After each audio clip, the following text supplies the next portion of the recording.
Yakea ya yuxatini ya yagi Tlingit Yuhan. Xosatin ya yagi siu darkness tan. Ye awa helwasa o tilchoa xosaku guchsa yekucha u. Ya zetkinek adiach jiu ka zetkon. Ya ida tlehlatina khatuti. Yechwajiqo akol sekanen konach siu dark guchsatan. Ye awa xosatin New York City ya qone ayasiu dak unastani awa atlen ku'uwu ya kindeu daqins hastu tuasagu aqa atai aya haska guahuk ya qo atle xosatin just shtua kas ye awa yudu asaka we tourist shtua kas ye has xosatin wan qanins an kak kindaqins hastu jiwutsu hastu tua oshko has with the tlaki Kleidihino Hawaii khatwuti shkun klein ya achuni Guam adach Guam kunacha kuwat hastu ani kak ya Hawaii jayegugeng ya uhan ya Alaska ku hajayes kuwat Guam kwa ili qasiat ya awe yak awe wan qanins qanahawe siu qanahawe awaqit ya we siu qoa yata yihin yakhati anjoy jayek genki kasi tlesliat ayak yak awe wan qanins saat awe tlkat wihin hini siu ya awe we qute qoa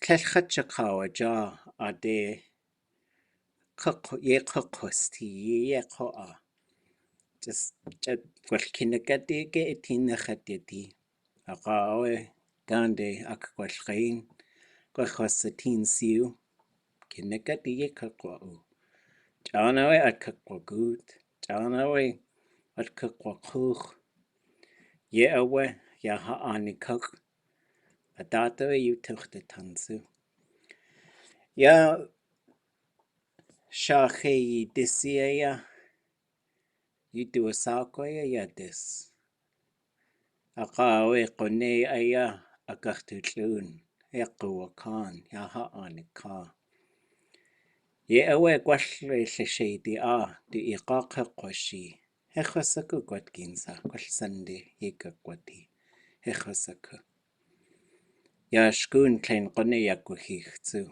ajoya tataya yejakone adeqa ika kwalatuya Tlingit qa adeqa idultuya we shukatqu yuqatangi Deo achtuasakut jaltakatwe Alaska kakawe kikuchtlatina we shukatqu yuqatangi ajoya jakhane ada Bilchisha khedi sa akhi Gwalkiwe yituasakutsu yuqagakhila atki Helwasa yakeka kwati Chadasada Kote Kinekati Gokan Khat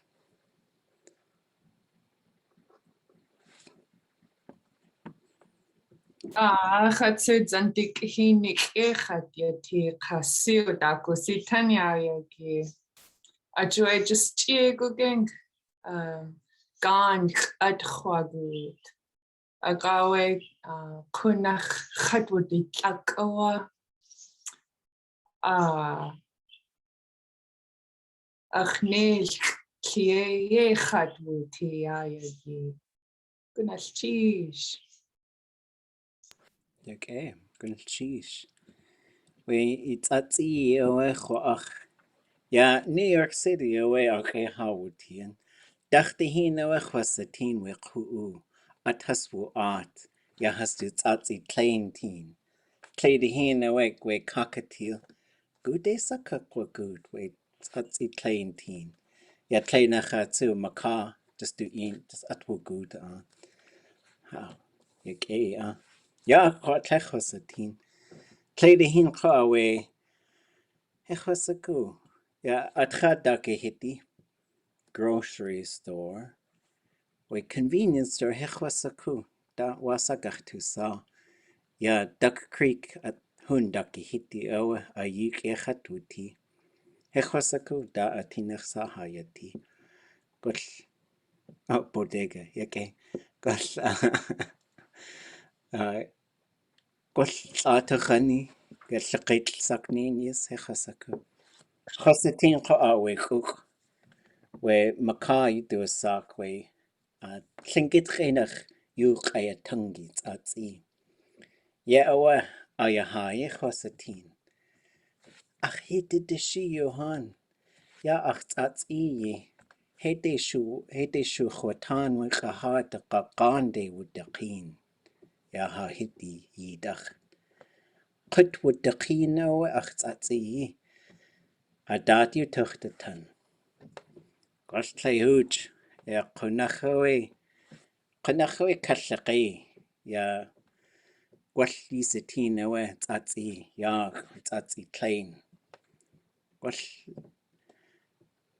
Tesh atlain tesh the cut ye de awa kaudutlitzeko. Just acho at uch, acho at glade cats agwat.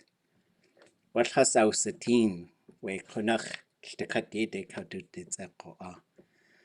Echwasagu wasa has to wooch. What has to wasagu our chai. Echwasaku.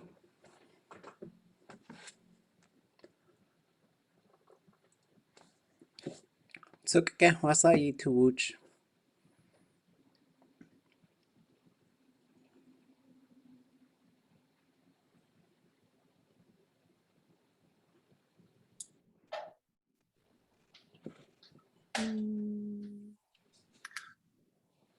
Hune.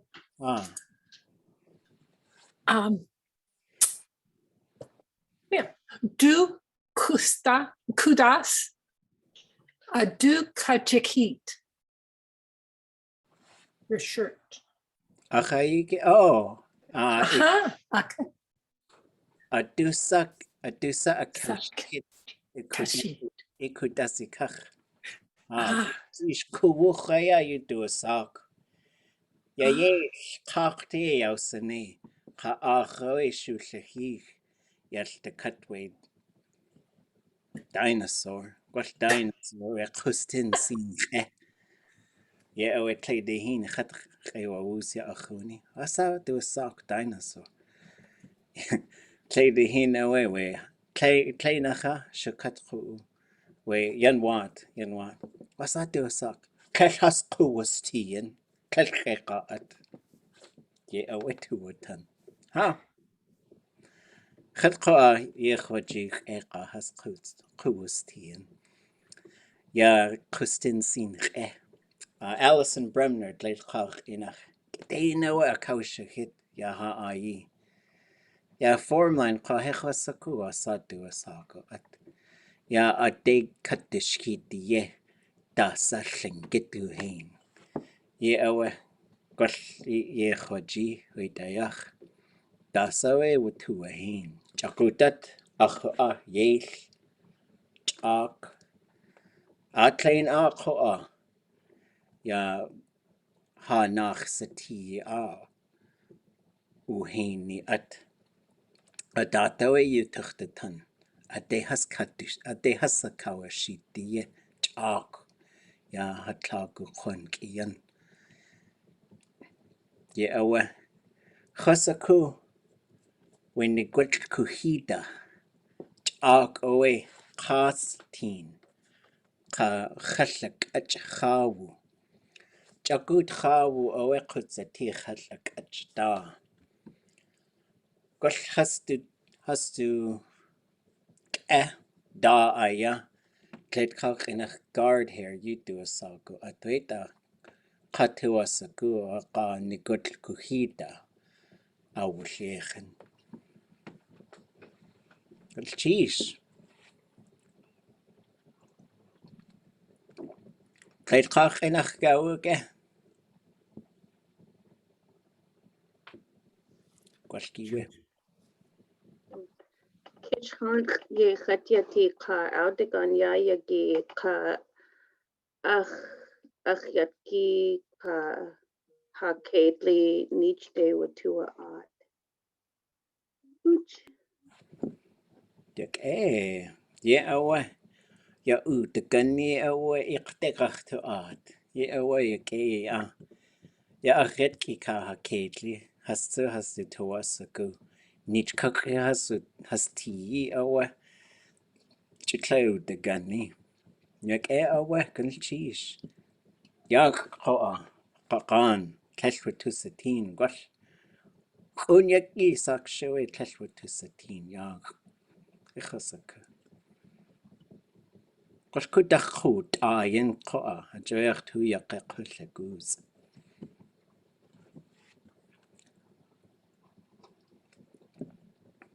Gunal chish yuhan. Wook Tukke. Cook yadu shugu yagi Okay. yake exitene. What's gunal chish. Nasa idka kuk. Nicotine gum.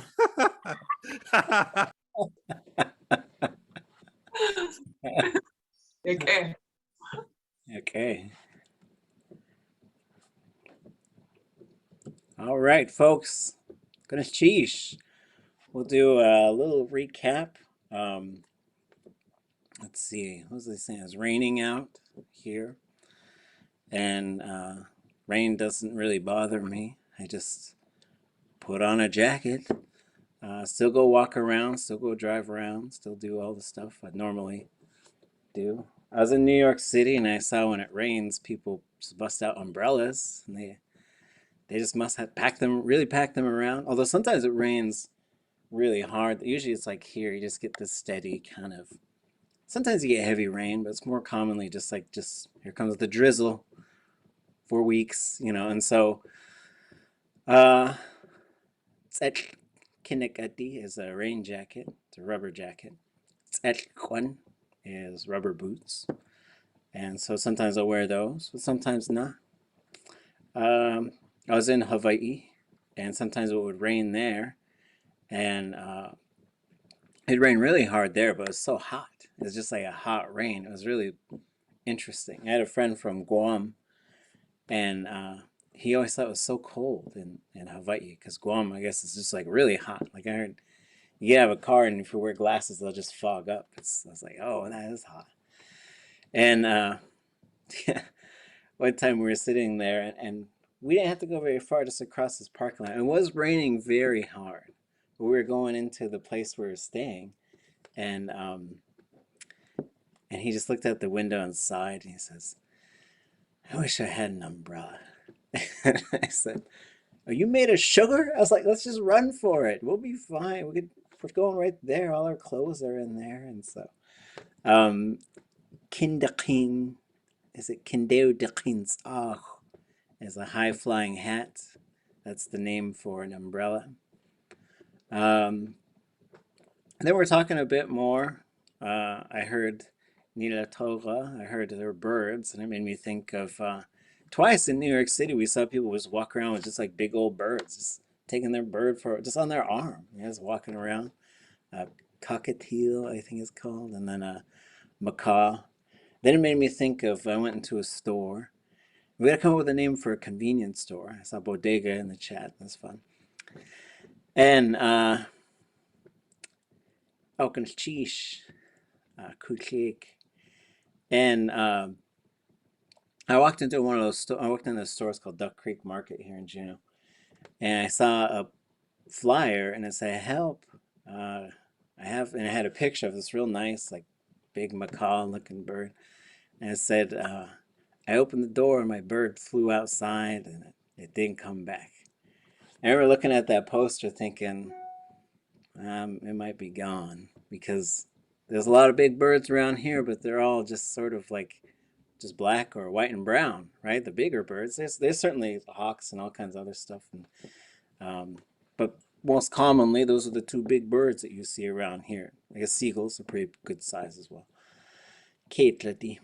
And so I thought, boy, I don't know, would they eat it? Would they just like marvel at it? I don't know what they'd do. So anyways, I was just thinking of that, and that's the kind of stuff I was talking about. Maybe I said a couple other things. I don't really remember.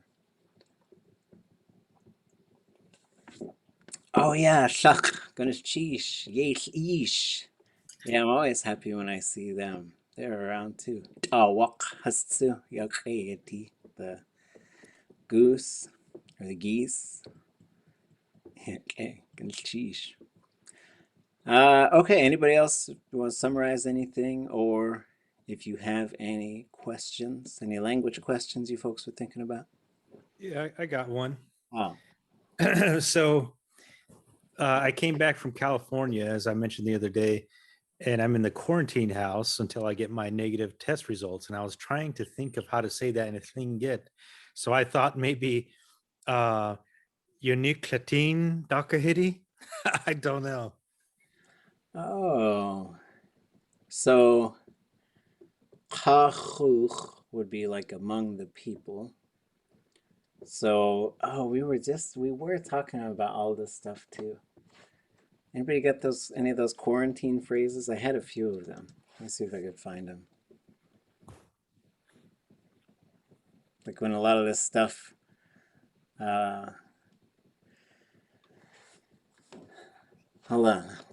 I know where to look for.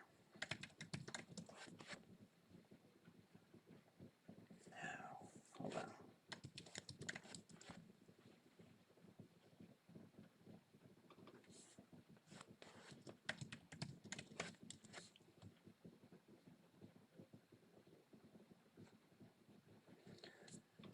I think it would be, well, one way there's one perhaps, but it might be dipping into, so ʼawtuli.a would be one way to say it, and so like it's just saying I'm behind it.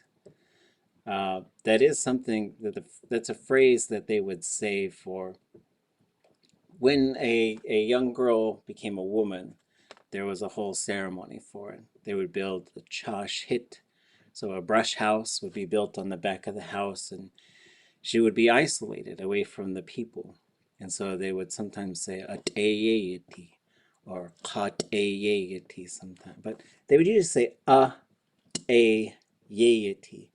And Tlingit does this all the time, where it says literally like behind it. And it won't name what the it is, but in this case the it is the house. So you're literally saying behind the house. That's one possibility. There were these phrases that came out from the Yukon Native Language Center. Let me see if I could find them. Anybody remember seeing? Oh, here they are.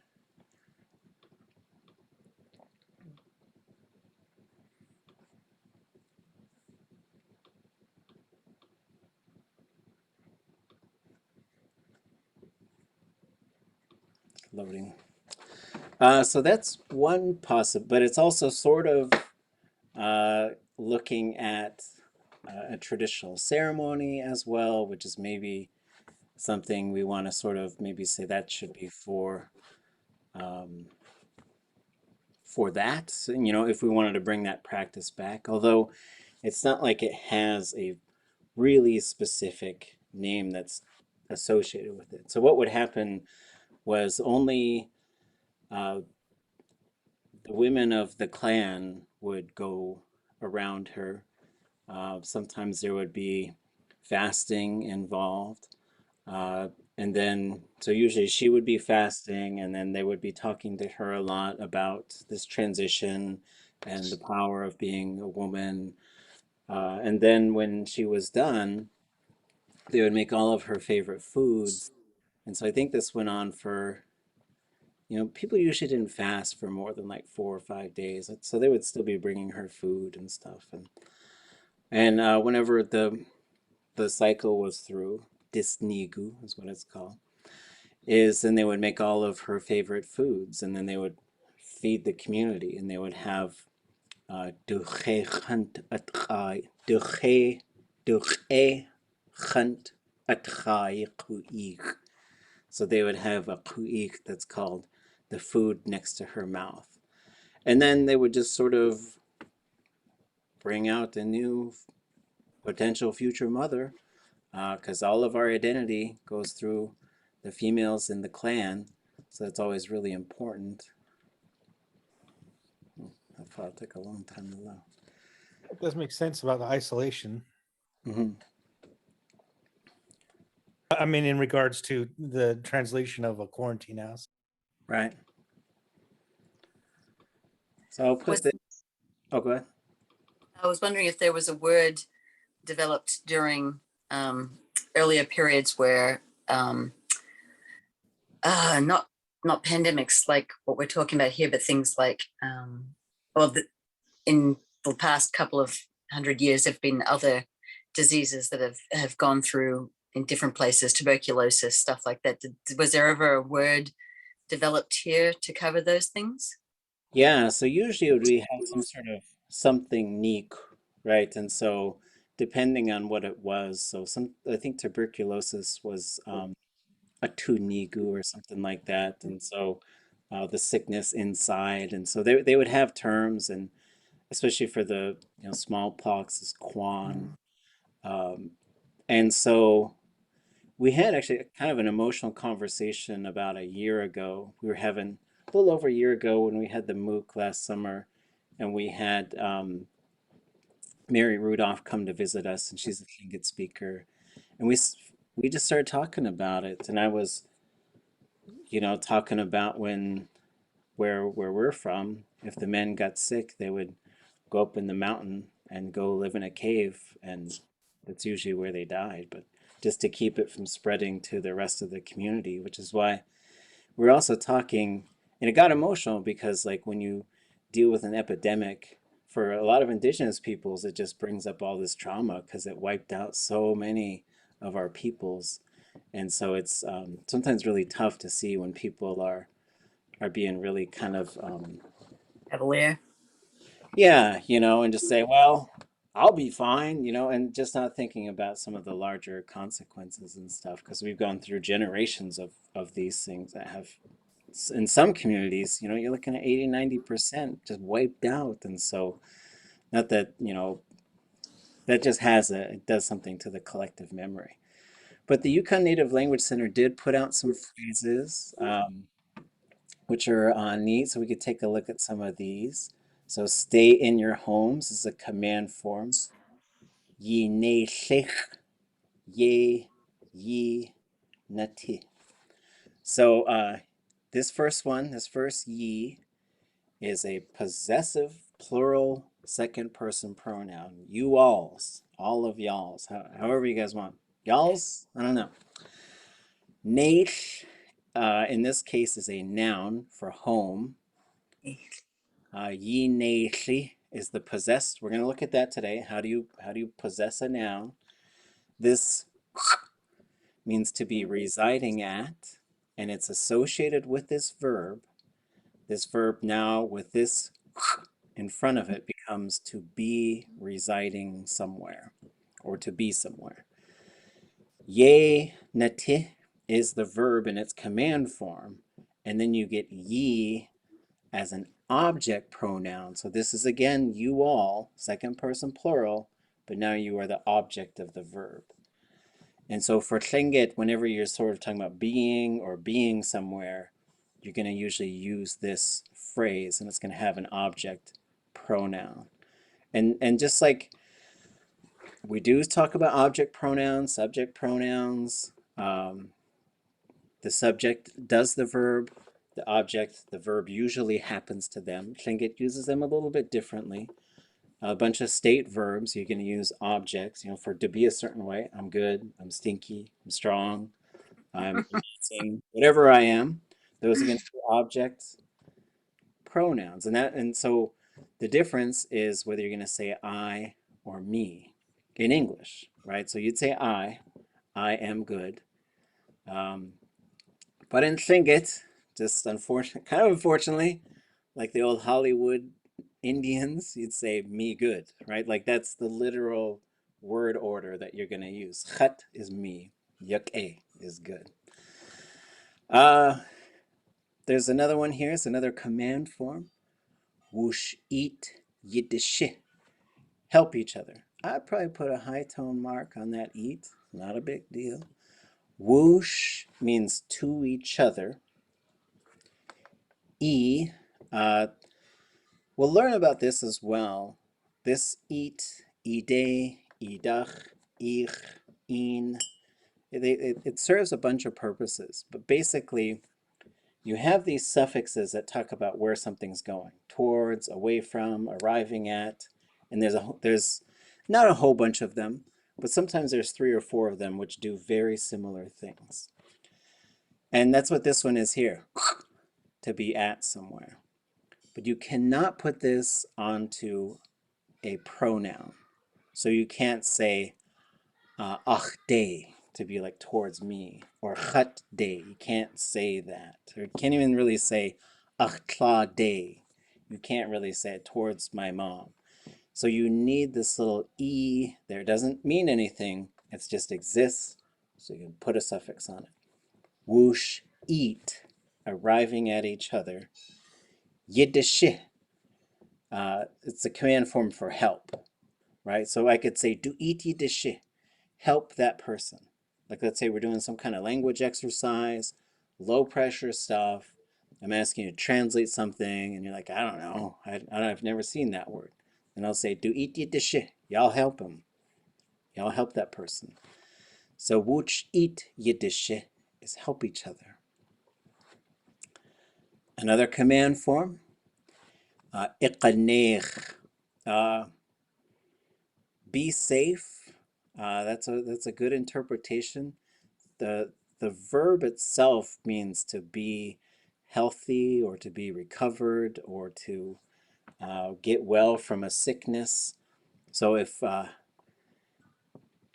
somebody is, I don't know, sometimes there could be a situation where 2 people are together in life and one gets a cold and that cold just lingers for 2 or 3 weeks and they might say, "Eqanech de, get better already. Come on, shake it off," But don't start with that. Start with the nice stuff. Make them some medicine. Help them out.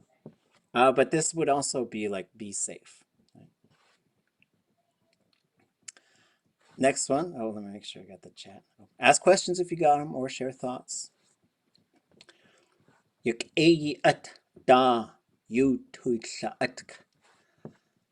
this is a command form as well. You all, well, kinda. I don't think it is. I think it's more like saying you all are thinking about good things. Sort of it's a happening right now type of thing. Maybe. Maybe it is a command. I'll have to look at that. No, it must be because it's not a plus I. Okay. So yak-a is good. There's a suffix you can put onto quite a few verbs, which is always low tone, usually a letter I, sometimes a U, and it means that kind of thing. So basically it turns that verb into an adjective. So a verb is talking about doing something, being a certain way, happening, moving, being somewhere. An adjective says what kind of noun is it? It's an old dog, it's a young dog, it's a big dog, it's a fast dog, those types of things. So here, yak-a is good. Yak-a noun, good noun. Oh, yak-a cake. Oh, good dog, right? So you could have yak-a ka owehu. That's a good person, right? Reservation Dogs. You do a song. I saw a good show. It's called Reservation. I don't know. On the cake. I don't know how to say Reservation Dogs. Kind of loses it a little bit. And then you got yak-at, a good thing or good things. That could be interpreted either way. It does not have to pluralize. There's a way to pluralize that, but it doesn't have to, and it could still be plural. So at is a thing, something. Yak-at, a good thing. Da, around or about. Untitled. So untitled. Well, I would expect ʼawtuli.a if it's a command form, but I don't know. Maybe, yeah, I wouldn't expect the K to be there is the big thing. Untitled would be you all are conversing. Untitled, which you don't hear as much, is you all are thinking about it. So for me, I'm not sure. I would think, well, actually, we'll consult the database. So we'll go down to ʼat. This is the one for thinking. Here's da. This is it right there, very first verb. I should have bought a lottery ticket today. So we'll go down. Untitled. So that K, I wouldn't expect that K to be there. Yes, I would be happy. Let me put this in the chat. This is where you find the flyer. This is the work of the Yukon Native Language Center. Oops. And so what we might be getting, and it's unusual. You don't typically tell people to think about it, which, I'm a teacher, so I probably do say things like that.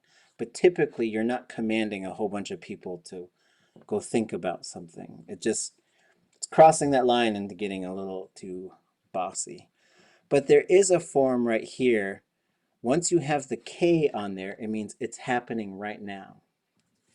And there's a number of different verbs that is another thing that Tlingit does. Like, is it the type of thing that happens in a bunch of sequences, like talking or thinking about something?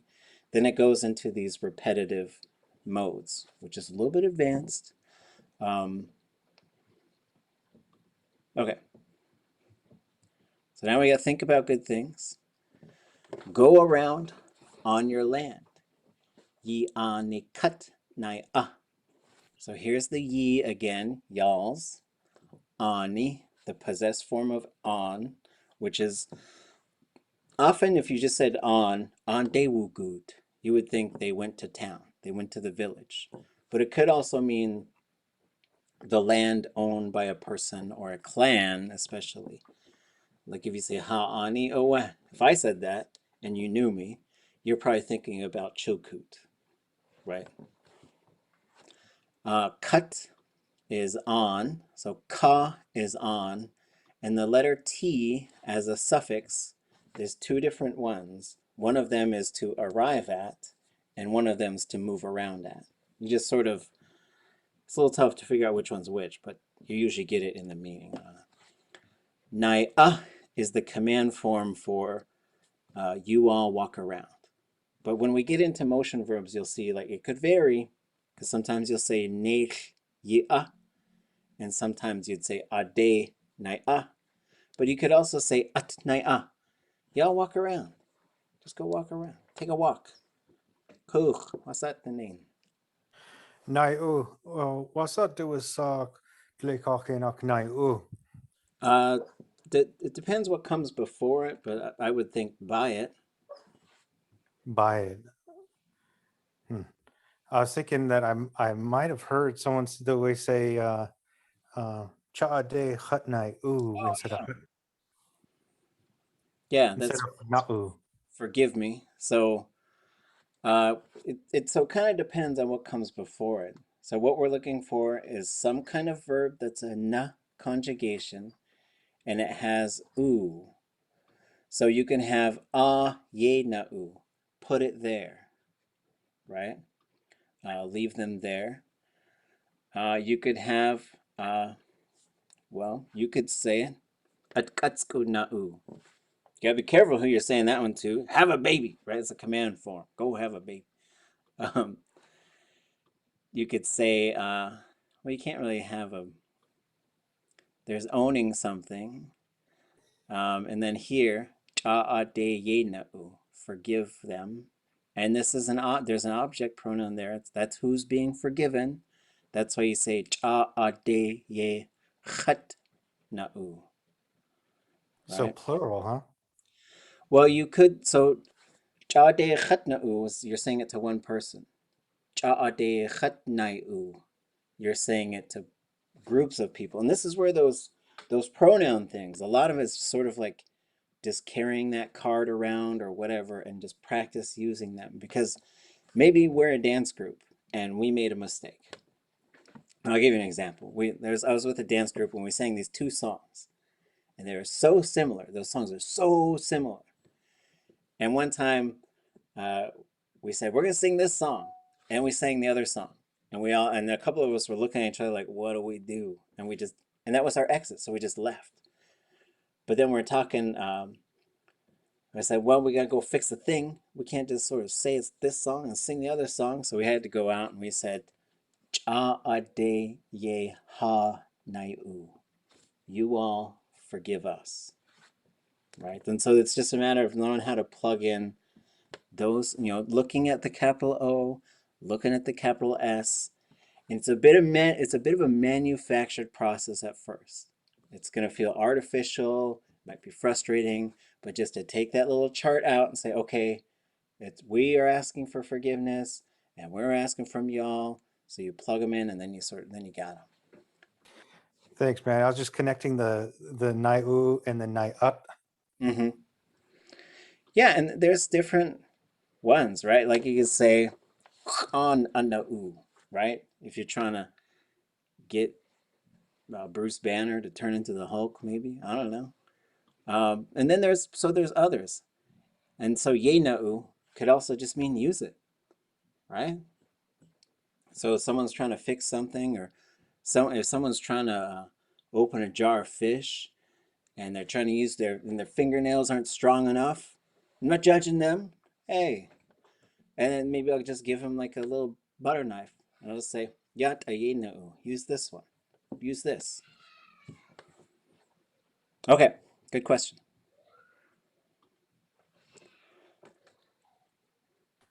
Okay, next phrase.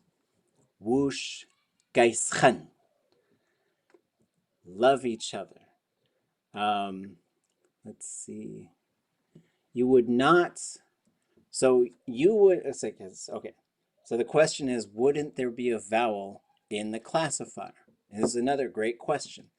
If I want to say, I don't know what the situation is here. I got to tell someone to love somebody. Again, let's get bossy. Maybe I just got to write the Tlingit soap opera, right? So now I'm like, oh, I don't know if they love, I don't know, whatever the drama is, right? So I'll say, gasachan, love them, right? I don't know what I'd say. But when we put, I'm going to write one someday. It's going to be, when I'm retired from teaching, that's all I'm going to do is just write Tlingit soap operas and silly little comedy sketches. Yes, exactly like a telenova. And I'm going to play the organ in it. I'll play like, or maybe I'll get someone else. I don't know. Okay. So let's talk about whoosh and wooch for a second. This is a pronoun. This is a pronoun that absolutely affects the verb. If it appears as wooch-in or woosh-tin before the verb, it does not necessarily affect the way the verb works. It just means do the thing together. So for example, if for whatever reason I said wooch-in yicha, y'all eat together, right? Because maybe you were going to take your lunch and go sit over there, and they're going to take their, and I was like, no, we got to stick together. Because maybe there's a monster outside, I don't know. But if I accidentally said, wooch yiddacha, that means eat each other. Like, so you got to eat someone's toe, and they're going to eat your thumb, right? So the wooch in, do it together. Wooch verb to each other. Okay, so that's a bit different. So once you have the whoosh or the wooch before the verb, it's a little bit advanced, this will push the classifier to go what we call, it'll activate the D component of the classifier. So for example, whoosh tudzechan, as opposed to ichsechan, yichsechan, chatysechan, right? So there's that sit in there. That turns to z when we put whoosh in front of it. So the command form is simply the letter S. Okay, these are good questions. Take care of yourself. This is literally like carefully. I'll say the phrase. I'm gonna go over it. Kedain shiltin. Other folks from other communities might say Tlingit shiltin. They mean the same thing. It just says carefully watch yourself. And this phrase, this shiltin, it's not like someone starts teasing you and you're getting kind of mad. You say, you watch yourself. It's not like that. It's just saying like, take care of yourself. Because the verb. Oh, go ahead. Sorry. Could you use this for like if someone sneezes and it's like your way of saying bless you to them? You could, but we also say qunaqsa. So in Tlingit, culturally, we would ask people where they sneezed from, where'd it go through. Saknach. The left nostril's lucky. I don't know why. I'm also not lucky because I'm scared of blowing boogers out my nose, so I sneeze through my mouth. I'm just being real. Just some real talk. But you could. And you could also, this is a nice thing to say when folks are saying goodbye to each other. Or if you know someone is maybe having a little bit of a hard time, you're really saying take care of yourself. So the verb shetin is usually what the command form would be. It depends on the context, right? Like there's some dog keeps coming in and like digging up my flowers, my potatoes. And so I might tell my kids, wait, Kate shetin, watch that dog. But in that context, I'm saying keep an eye on it. And if it starts to mess around, then you go spray it with the hose or whatever. But if it's my dog and I brought it over, I'd say, you want to watch my dog? Now I'm saying you want to take care of it. Adat ketlatini is a babysitter. So, kedain, this is an adverb. There's quite a few of these that end with dain. You usually have some verb root and dain, and you have to do it. So, yak-a is good. Kedain is to do something well, to do a good job of it, to do it goodly. The woosh is to each other. This sh right in front of the verb, which sometimes is chush, but more commonly is just the sh, is to the self. Okay, to each other, to yourself. That will also push the classifier plus D, which is why it's simply the letter L, shiltin. Watch yourself well. Take care of yourself.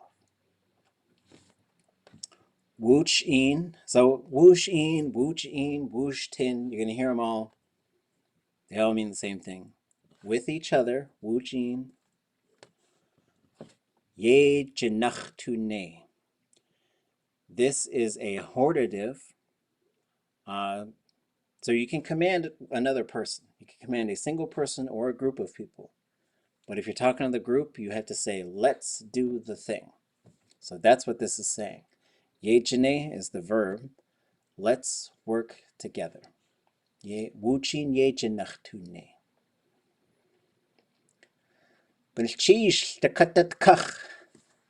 Thank you for everything. So gunilchish is a verb. Usually, and so we know it's a verb because there's a way you could tie two verbs together. And you'll see the second verb change. So we can say gunilchish. I could say ich satin, I see you. And I could say gunilchish ich satine. And that second verb went through a bit of a change. And that means I am thankful to have seen you. That's a real nice way to greet people. You can also say satini, right? So gunilchish, thankful. Shtakat ut. So shtakat means all.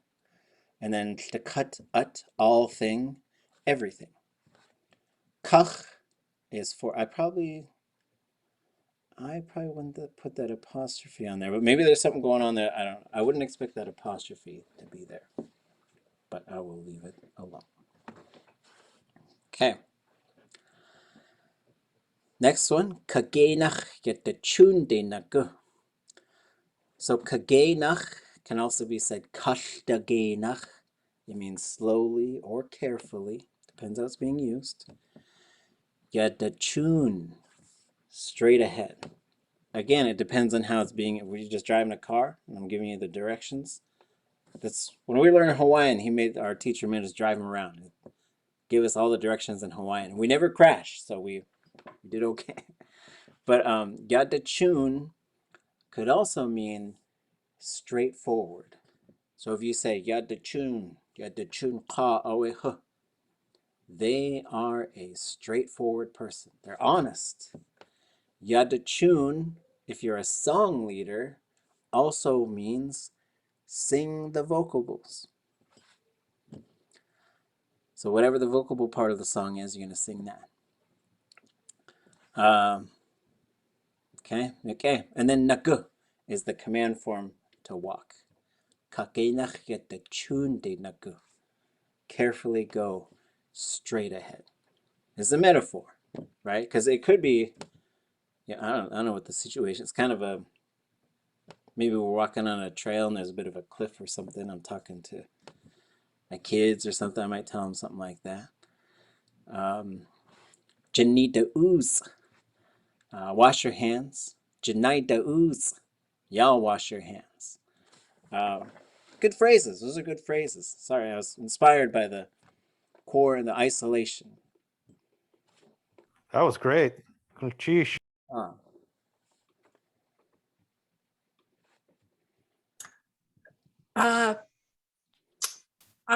Ayawaka, reservation dogs. And I think in that sentence, you had a word for a show or an episode. And I need that word. ʼawtuli.a. Gnastish. ʼawtuli.a. And then I'm going to look for one more spot for.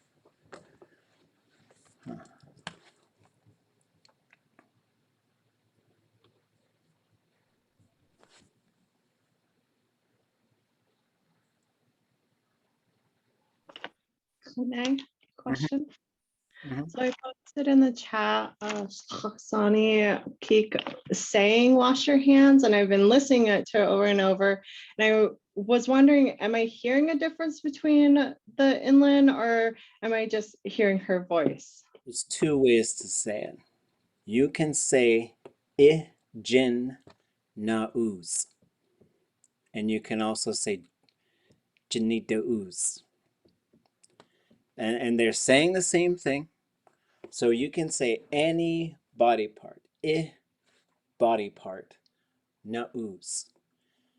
And wash that, whatever. Iya na ooze. Ishachawu na ooze. Ituk na ooze. Whatever you want to wash it all. But then you can also attach, and so the difference is noun, wash it. But you can also take nouns in Tlingit and attach them right to the verb. So you could say janita ooze.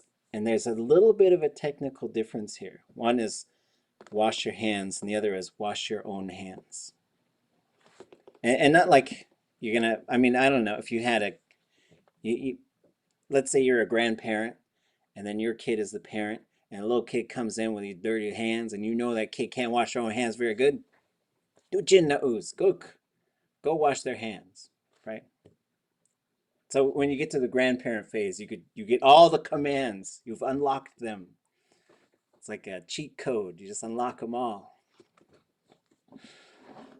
Let's choose. I'll look forward to that day of leveling up. Maximum command form. Right? But we gotta listen to our elders, man. They're just so much knowledge, so much good stuff.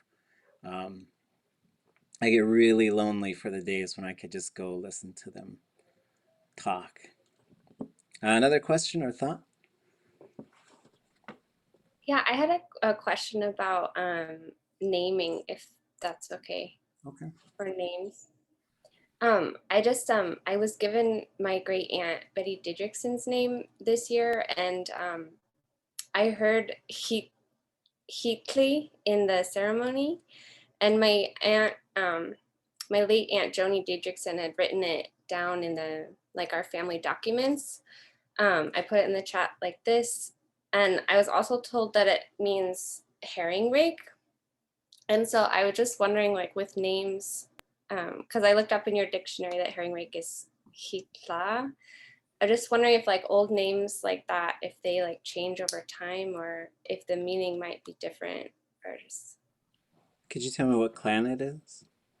Kiksadi, and she was Kahajahit, the shattering house or the jumping herring house. Okay. Kuchik, have you heard those names before by chance? I'd like her to say it again. Heatley. Yes, that's an old Raven clan name. It's used in several clans, not just the Kiksadi. Yeah, that's what I thought. I'd probably say Heatley, maybe. I know there's a Heatley-ish, and I know a couple other people that have that name. I Yeah. think. The Kagwantan used the reverse clan, Mhm. Hitleish, And it but was probably others too. exactly. Duck Danton has that name. Yeah, oh, yeah, oh, I was going to say that. That's where I first heard the name is out of Huna. yeah, oh, I would suspect it's the same name. It's very common for clans that are in close proximity, that are both in the same moiety, to share. There's lots of Duklawiti names that are also Kagwantan names, and it goes across, and there's a whole set of them. And sometimes when there was some event, sometimes a new name would be made, and then their parents would also get new names. So for if there was the name Heatley, whatever happened, whenever that name got made, they probably also made Heatley-ish and Heatley-tla. And so it's not all the time that you have all three of them. And then sometimes they just become nicknames. We used to go to Yakutat pretty regularly, and the kids really love my son, so they just started calling me Kaja-ish. And so that's just because that's his name. I was like, yeah, that's cool. I'll be Kaja-ish. And also sometimes, speaking of names, and not all names you can't always find a translation for them. Names are tricky because sometimes they get pronounced differently, sometimes they get spelled in all kinds of different ways just because the spelling hasn't really been widely taught to a whole bunch of people. And it's always a little tricky too because it's somebody's name, so you don't want to just sort of say, well, you might spell it this way, because they might have a tattoo of it, you don't know. And so it gets a little bit it's a little tricky. But then it was pretty fun because I named my son Kaja, and sometimes a kid will get a name from their father, and it just sort of becomes like a nickname. And then maybe the clan says, okay, well, here's what their real name's going to be. There's a whole bunch of situations like that. But Kaja is from a Raven story told by Johnny C. Jackson out of Cake. And we're transcribing and translating the story in 2007. There's a whole bunch of folks that are on this Zoom call who were there. And it was really fun because the storyteller is like, Kaja, Kaja, ye owe, ye shea ka. Kaja kushe katkat kakaskid. Kaja kushe katkat kakaskid de. He's saying, let me fall on Kaja, right? Let me fall on Kaja. And then he says, Kaja, Kaja owe yitu a sock. Kaja, keka ata we ya yideti tlingit kwa keshas awaskuta soe Kaja. So he says, and he just keeps saying, he's like, it's called Kaja, it's called Kaja. The Tlingit of today, they don't know what it is. It's Kaja though. And so Nora looked at us and she says, okay, what's Kaja? And I said, well, I'm a Tlingit of today because I don't know. And so it was a kelp island, an island of dried kelp. So there was these kids in Yakutat. We were over there for something. And they came around and they said, what's your son's name? So his name is Kaja. They said, but what is it? What's Kaja? I said, well, it's a kelp island. And they must have been sent over by their mom because they walked away yelling, his name is Kelp Island. And so it's pretty fun. But yeah, okay, another question. We will perform. Well, I guess if you're gonna make a movie, I would probably say ʼawtuli.a. But you could say maybe you could say something like that too. We're going to, in front of people, we're going to do the story. But yeah, I think I got some vocabulary from Kakashat about like doing a play and stuff. I'll have to dig around and see if I can find it. I might have to do it again because we had named like a stage. I gotta find those notes. I think I sent them to Hoots Uhu, maybe. Okay. Good stuff, folks. Gunashish. And those of you who are fairly new to Tlingit, Gunashish for just hanging with us, because sometimes we just start launching into the classifier and the relational forms, all this other stuff. But we just do a little bit of everything. And now, we're going to learn how to put a suffix onto a noun. Okay? So, let me fire this thing up. So thinking about suffixes. So what is a suffix? Is just a little thing that you can attach to the end, right? And we're going to talk about a prefix and a suffix. And you don't have to be like, you don't need any sort of degree in linguistics to learn Tlingit. You don't need to, sometimes we're throwing all kinds of symbols in there. So it's not calculus, but we're just trying to sort of come up with ways to sometimes abbreviate some stuff. Because there's a whole bunch of stuff that gets packed into a verb in Tlingit. Oh, yeah, I want Gunashish. Gunashish Kuchik. So we're going to go over some of the main types of suffixes that you'll put onto a noun. A noun is just something's name. That's what this thing is called, right? But you can also have a pronoun. So there are some different types of nouns. So you can have what I would consider just a common noun. One theory is that these are very old words. They're usually just one or two syllables. Yesh, hoots, tzik, chak, shuk. And usually this word doesn't mean anything. It's just the name of that thing. Then you can have what we call a compound noun, where it's a bunch of words that get smooshed together. Like guntuchukhu is a woodworm. Oops, I should have that in there. And then I also put in there our bookworm, our word for nerd, which we borrowed from Hawaiians who told me pune puke is a bookworm. I thought that was a great, because, we were nerding out over there, and so we were just laughing about stuff. So that would be ʼawtuli.a. And there's some rules about what happens. Basically, there's a word order, and all the words except for the last one.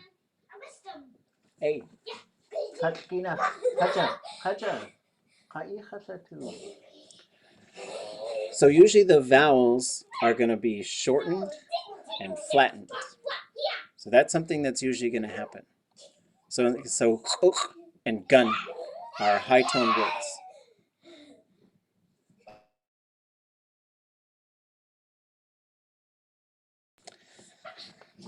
The other type of noun is a relational noun. So that means it needs another noun to belong to. It shouldn't, and so usually we mark those in the dictionaries that are coming out now with a long dash in front of it. That just means don't forget to put a noun in front of it. So when you say jin, you should expect some sort of pronoun in front of it. Ach jin, my hand, ijin, your hand, dujin, their hand.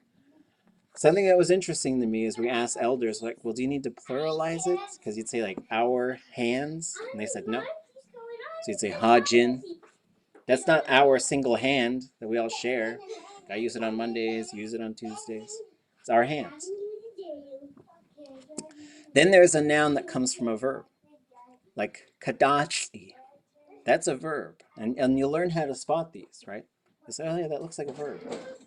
And there's a bunch of nouns that come from verbs. So this would be a typist, right? Oh, ʼawtuli.a. I forgot the see the L right there. Okay, so that's just kind of generally the types of nouns that there are. And you'll see this. There's other ones too, like a borrowed noun, like saknain. That doesn't come from Tlingit. And ʼtligit.a, that doesn't come from Tlingit. So there's a bunch of words that sometimes come through trade languages, neighboring languages, English, Russian. Chashka is used for cup, but only in Yakutat. And so, so sometimes you'll have some of those. Kuch. You know, it's kind of amazing on that topic in regards to like ICDOS. Trading was so important to all of us, but we didn't have our own word, it seems like. In regards to trade goods, we use that Chinook language word for trade. And I've Yeah. always been kind of curious why. Well, the word for trade is ʼwooch.a. And Huh. and so, but what's really interesting there is that's actually just a directional term, which means to trade places. Like if I'm sitting over here and you're sitting over there, and I don't know, what are we doing? Speed dating? Whatever. Speed Right. talking? I don't know. So I might say, ʼwooch.a and gartuchin. We're gonna switch spots. I'll sit Well, over there. that But does make a lot of sense considering yakawu is the word for the trade partner. right. And then you'd usually have a carrying verb, a handling verb. So if we have full boxes, ʼwooch.a and gartusain. We're going to trade these boxes. So I'm going to hand you that one. You're going to hand me that. And so, but yeah, what's really interesting is trade was very important, but it's hard to find the vocabulary for it these days, which is interesting to me, right? Yeah, because I've only known it as ICDOS up until that moment. Wow. Sheesh. Yeah, chayu is that comes from Russian, but in Teslan they'll say D. So that's a borrowed word from like tea. And then tea kettle is ʼawtuli.a, which is buckets of geese. I don't know, geese bucket. I try to say, I don't know. I'll just come out with this. Here's the reveal. When I say ʼawak, I usually translate it as geese because the word goose is a female, it's a vagina in Tlingit. And so when some, I don't know why, I'll just say geese. I'll just pluralize it so that, yeah, ʼawtuli.a is a, because it's like a bucket, but it's shaped like a wok. We won't translate it. Okay.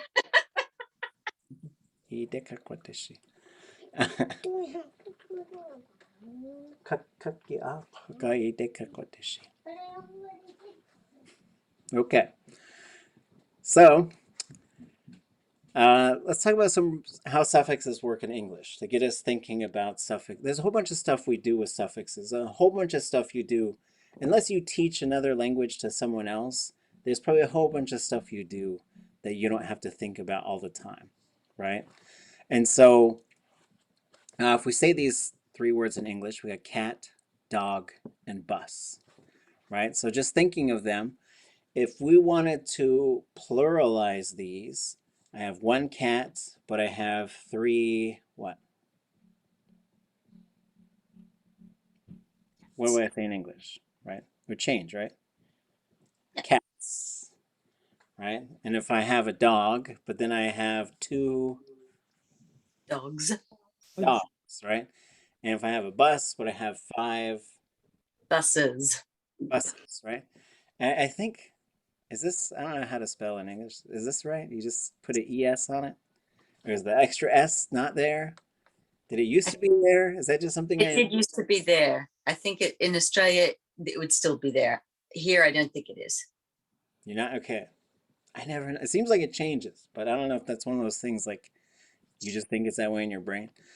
So as you look at this, as far as the writing conventions go, you add an S or an ES, right? But what about the sounds? These are different sounds, right? Like, so this one's an S sound, but what kind of sound is this one? And some of you have done this. Is it a diphthong? No. Ah, It's it's a a Z Z. sound, E. right? So you can't say Right. cats and you can't say dogs. What you can, go ahead and try it. Just next time, just make all of them S's. I say, hey, see those dogs over there? And people are like, what? Dogs. So there's a reason for this, right? And so then, oh, what kind of sound is this one down here? As, right? So it's an E and a Z. Z. So why are they different? It's what comes before them. It's what comes Or- before them, yes. And what triggers it to become a Z? Right? So the default is an S, right? Add an S. But then sometimes you gotta make it a Z. When do you make it a Z? When you've already got an S. Well, if you have an S, then you gotta make it an EZ. But why would it be a Z sound for a dog? Because we're already voicing the sound. Yeah. Dog.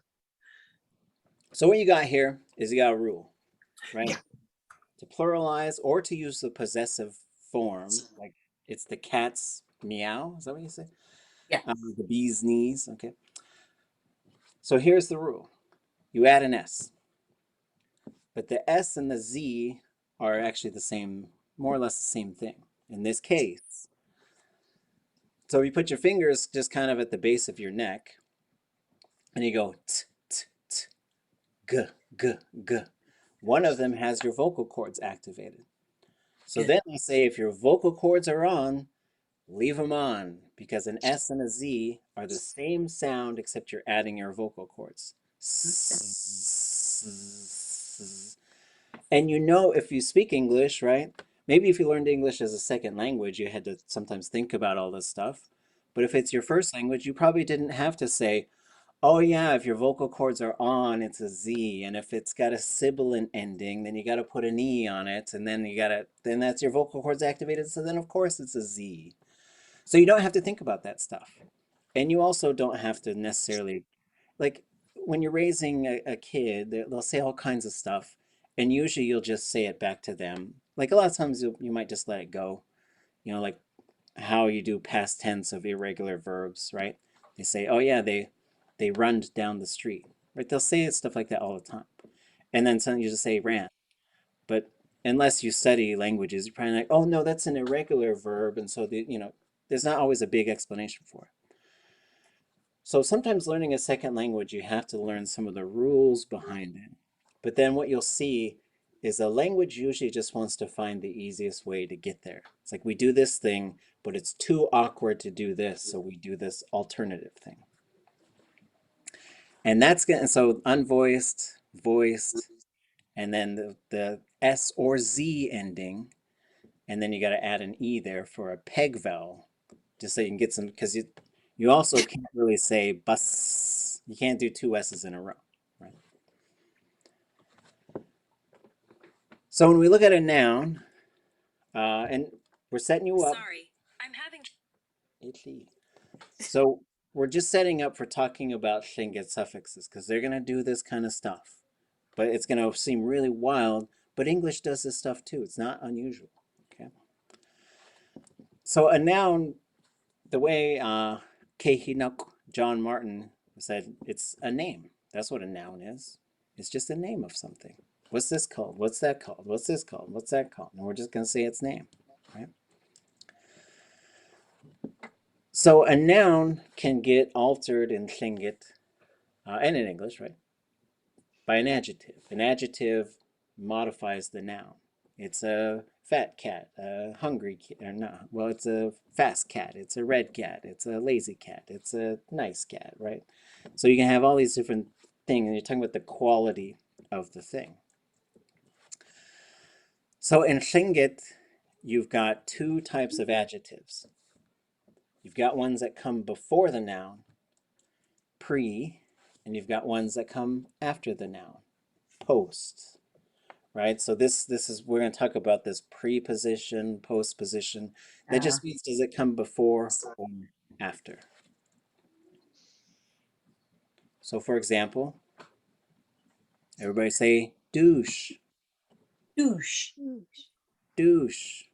Douche. Wooch. That is a cat.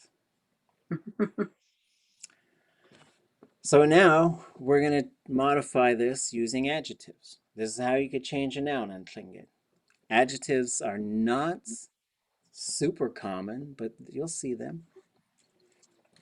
So I could say sheech douche. Sheech is a non-human female. Oh, okay. Right? So it's you. So you don't want to say, you don't want to use this to talk about a person. But you could say sheech guakan awe. It's a female deer. Don't shoot it. And you could have douche shan. And that's an old cat. I guess I should have made it gray or something. I don't know. But so you can have young, old. These are things that you can use. There's a list of them. These are some. There's more than this, but these are some of the common ones. A'ke, kasiyei, ka, kustin, sheech, yees. So for those, a'ke would be there's a shukach adi name, a'ke good father.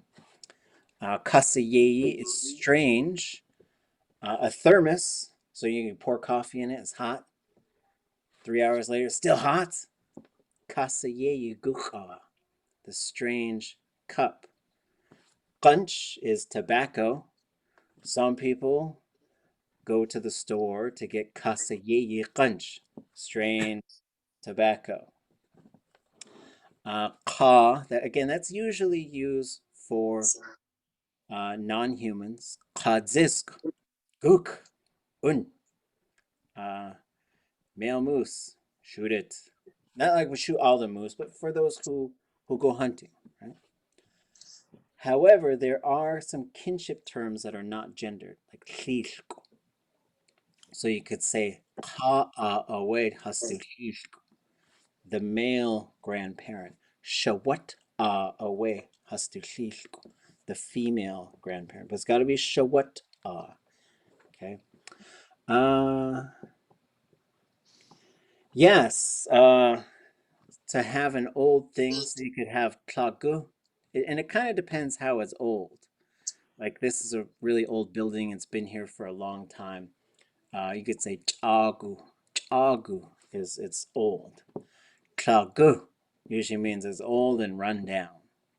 So it kind of depends. Like you have an old classic car. Oh, chagu dakhai, okay. You can have an old broke down old car. So tlag, and so sometimes when they'll say tlagu, they'll laugh,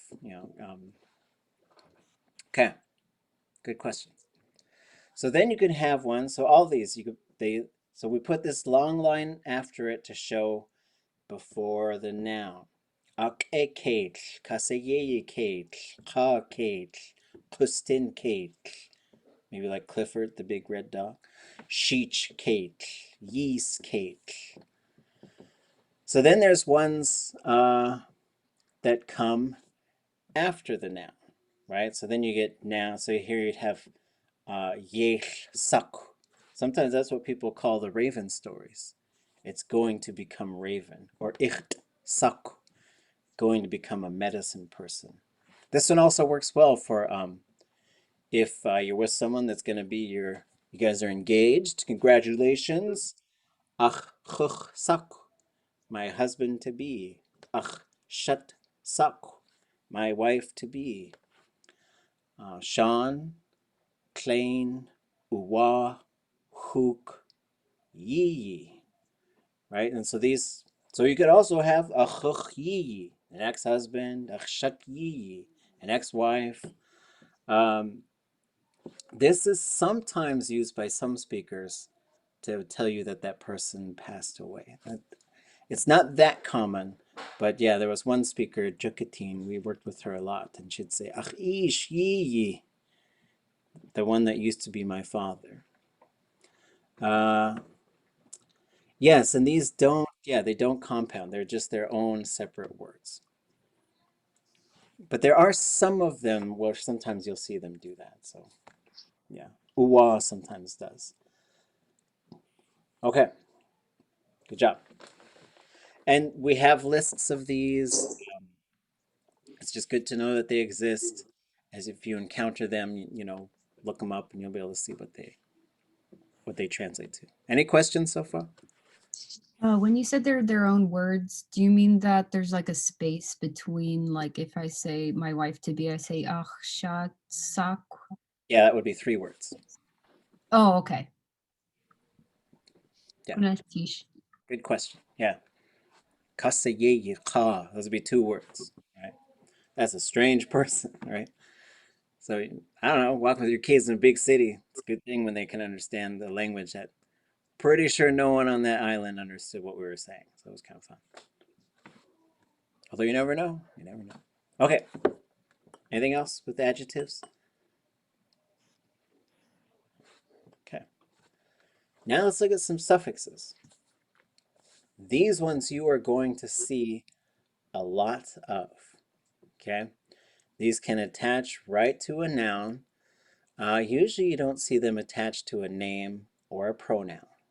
Okay, so those ones we'll get rid of. So you can't say like khaddach, wa'ede. You cannot say those things. It does not make sense. But if you have hit, which is a building, hitdach, hitte, you'd probably say hit yinach. Hit, neche would be a good one for that. Hit or nech. And so they attach directly to the word. So you just attach them right at the end.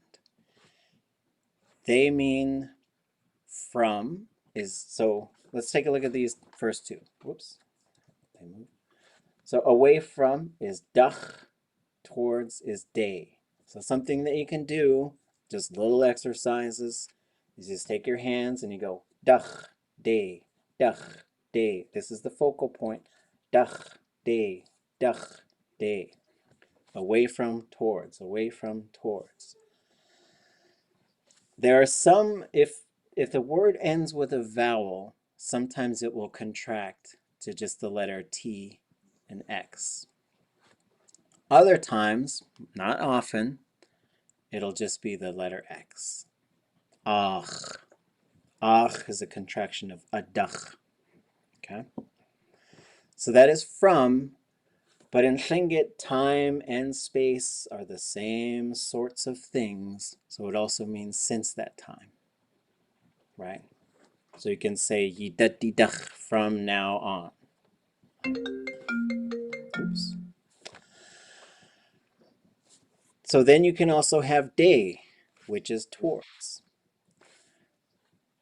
So hit day, hundaka hitti day.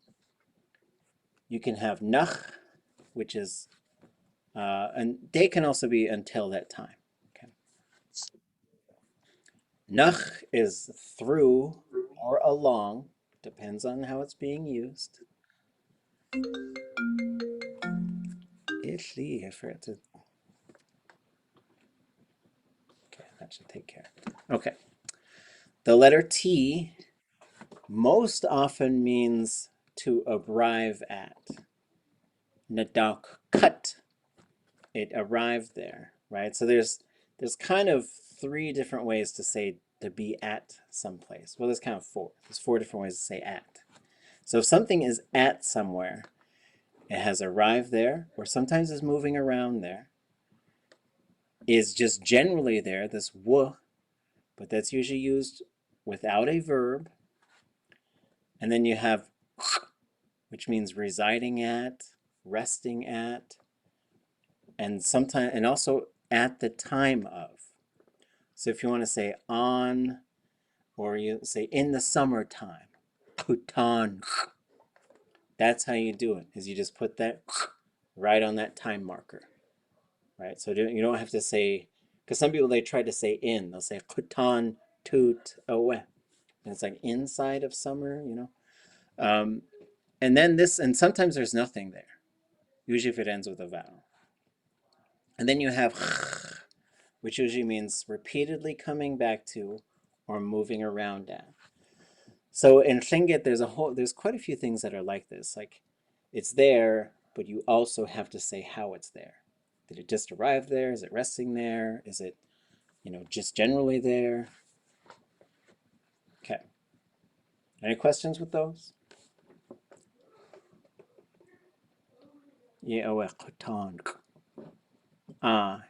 Yikdutu.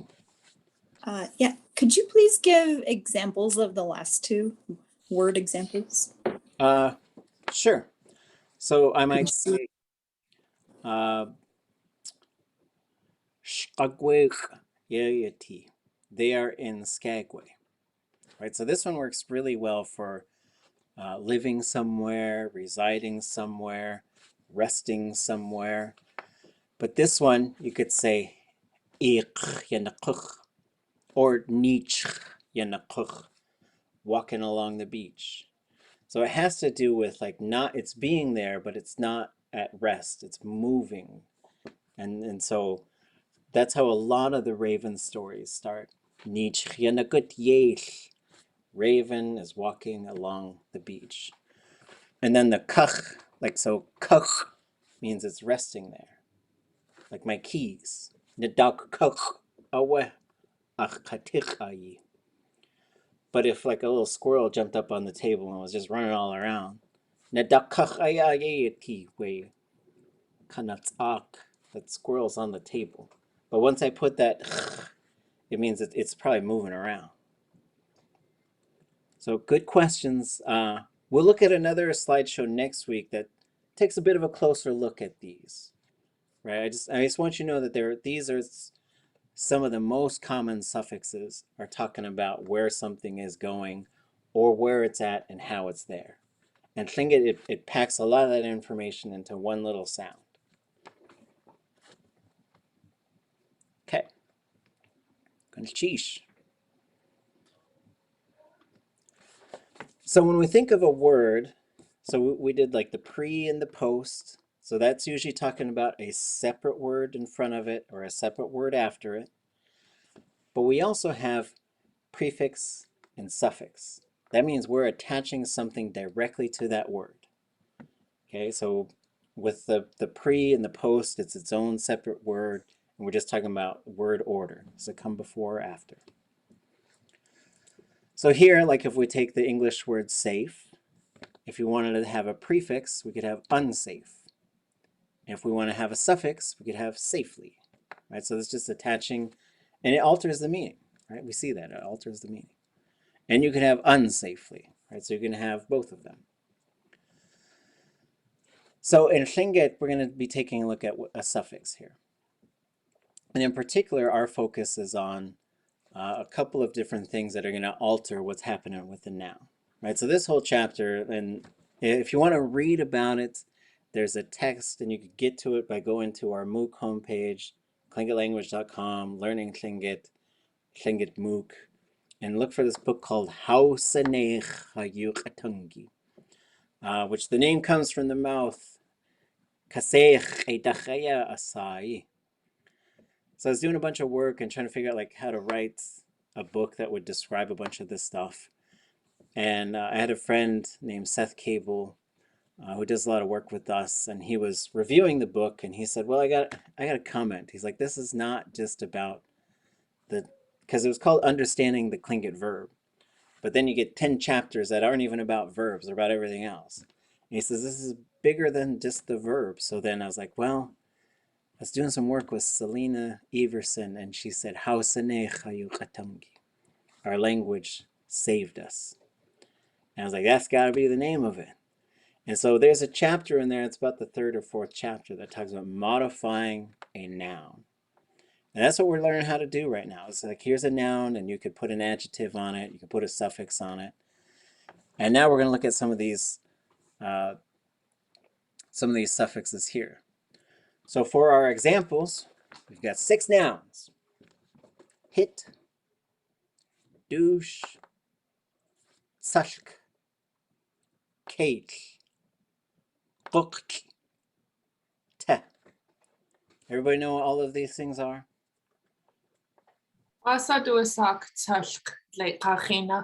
Sheesh. Ground squirrel. It's usually called an Arctic ground squirrel, but if you go to where it lives, most people would probably call it a gopher or a ground squirrel. It's kind of interchangeable, but it's a ground squirrel. They're especially up around Carcross, Teslin. They're in the interior a lot more than they are here. Highly valued, like shirts made out of them, jackets, good stuff. Low bush moose. If anybody wants to make me a jacket out of Tsushkdugu, go ahead. All right, so here's our 6 nouns, right? So they've been selected just to show what kind of, just so we can start to see what happens to them. So we're going to start adding some suffixes to nouns to see what happens. Here's our 3 sets that we're going to start with. The first one, small, makes it little. We'll call it diminutive too. You'll see it in the other slides. So this one goes.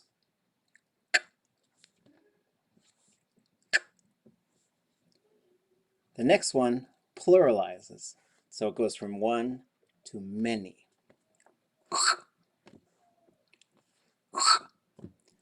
And if you notice, that's the exact same suffix as the one for residing somewhere, right? Then you can have small plurals, like pugs. Isani or usani, like the phrase anyatkusani, just like that one.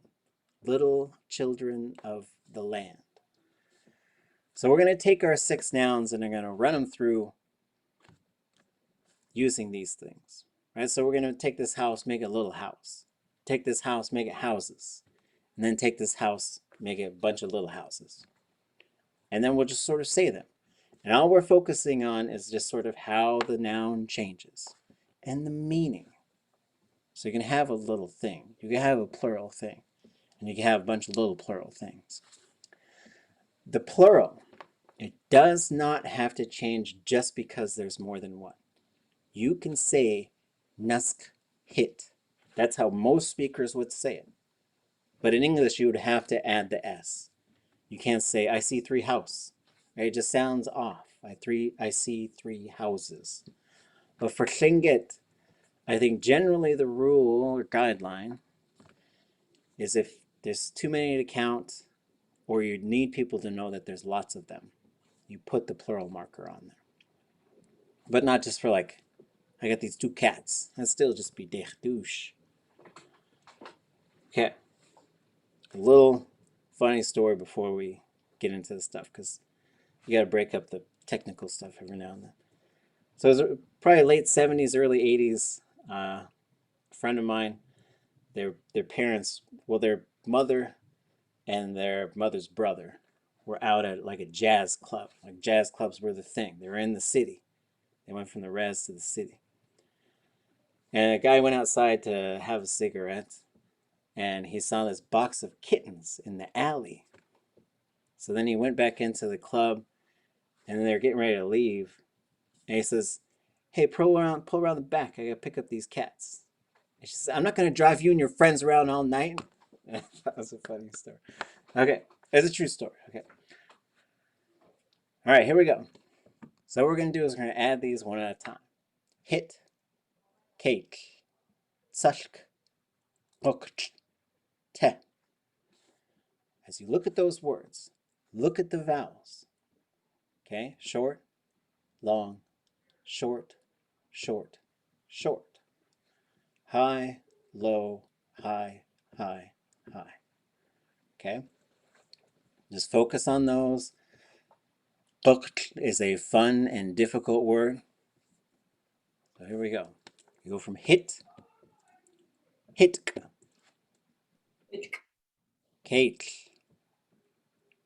Cake. Sashk, Suck. Sashk. Suck. You will get repeating consonants. It does happen. So ʼawtuli. can you Oh, go ahead.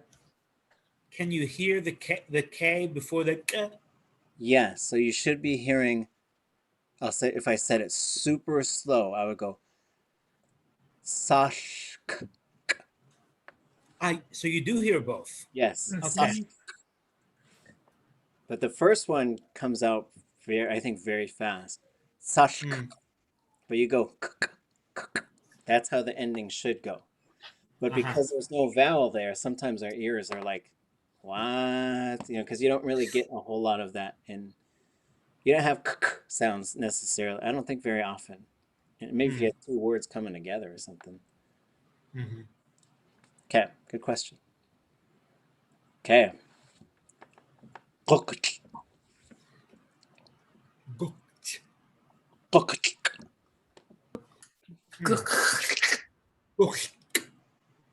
Back K, pinched L, pinch K. Very fun. Just go around, look for little swans in the world so you can say it. Te. Take. Hey. That one changed. Okay. A lot of words that end with a short high vowel, if you put something on there, it'll push it long and low. That's just a pattern in Tlingit. You'll see it you'll just see it regularly. Okay. So just keep that in mind. We're just learning a whole set of rules. So now we made them all small.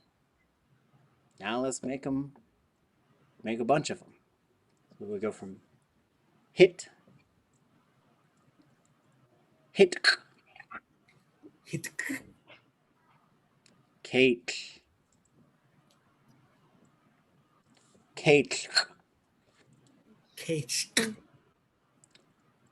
Sashk, So again, that's what's going on at that end. It's very tricky, I think, to not go, right? Because your brain sees that apostrophe is there. And it gets also tricky if there's like nuts, N high tone A, S apostrophe K. That NK is not, but it's tricky. Once your brain's like, we're closing the lungs every time now. And so it starts to sort of just go a little wild sometimes as you're learning Tlingit. But it's okay. Okay. Swans.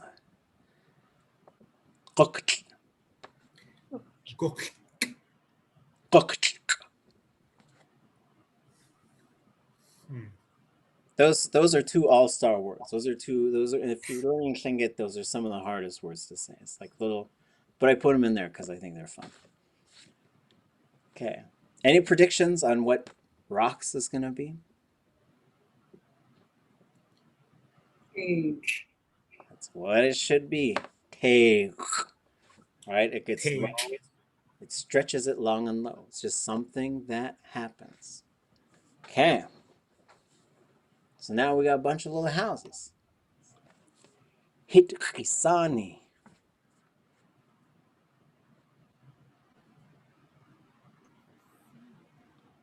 Kaitkisani. Sashkisani.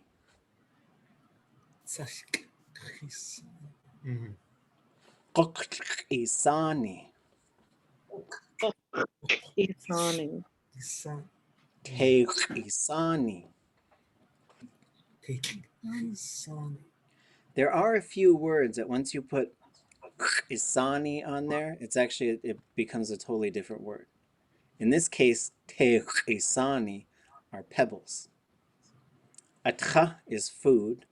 Atcha isani, snacks. Right, so there are sets of words that have, it just becomes, it's its own sort of name. It's got that isani in there. Any questions? Usu I douche. Achaige, Usu I douche. dushi, echwasakukuksa, kwashichantukaya, kwashkoneaya kaika kwashatu atachuku dushi. Whenever I teach, the cat goes away. Sometimes it's in here. She's kind of a tleinach. She's by herself. The douches, douche, gusuyi douche. Oh, and we're gonna, okay, so now we gotta learn about the possessive suffix, right? So then we could say yours. And then you could say your little, your plural, your little plurals. Okay? So here we go.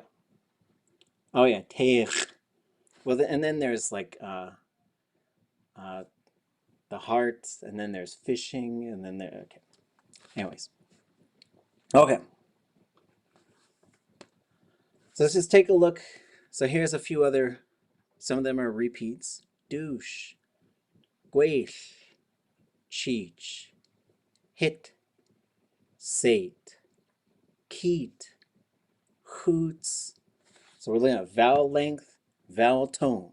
Then also, what are the consonants that are there? So sometimes we need to just sort of break this stuff up a little bit. So in terms of spelling, sometimes I think this helps us to say 3-letter word, 3-letter word, 3, 3, 3, 3. Oh, those are all 3-letter words because we are spelling the sound. We're not focused on the actual characters. Shh, that's SH, that's 1 letter, right? The quicker you can sort of pick that up, reading and writing can get picked up sometimes faster than speaking and understanding.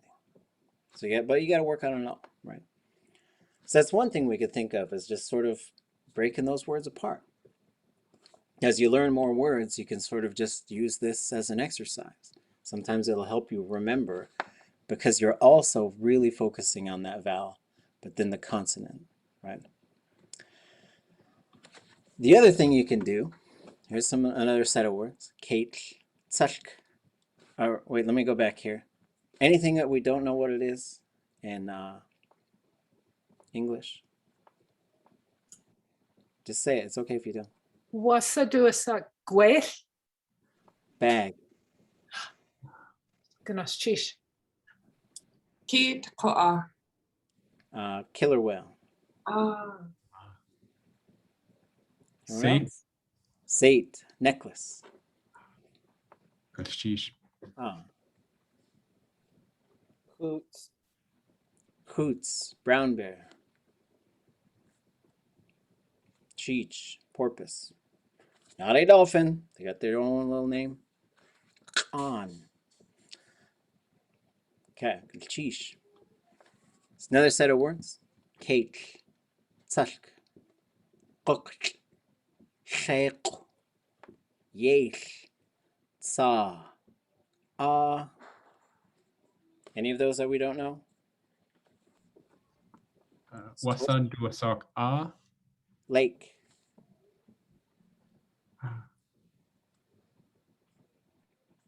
Let's go through. Somebody tell me what cake is in English. Dog. Tzashk. Ground squirrel. Quk, Swan. Swan. sheikh, Red rockfish. yeich, Raven. Raven. tsa. Sea lion. Seal. Seal. Seal. Seal. Okay. So we could also break these into the number of letters. 3, 4, 4, 3, 3, 2, 1. Right? And so this also helps us with this sound and letter association. Tsa are harbor seals. or sometimes they call them fur seals. Un is a fur seal. Ton is a sea lion. So the three main types we got around here. Un, you got to go find them. They're out pretty far. They don't hang out everywhere. Okay, so here's one more way we can look at these. We can mark whether it's a consonant or whether it's a vowel. And sometimes we will do this, and it might drive you crazy, but then it does start to make sense later, right? So what we're saying is like that's a consonant, that's a vowel. We use the number of V's. There's two of them, it's a long vowel. There's one of them, it's short. And then we can mark whether it's high or low. Sometimes we will do this because you'll see this come into play with some verb stuff later with what we call stem variation, which is really just saying, what does the vowel do at the end of the verb? And it's predictable, but then sometimes we'll mark it with these things, okay?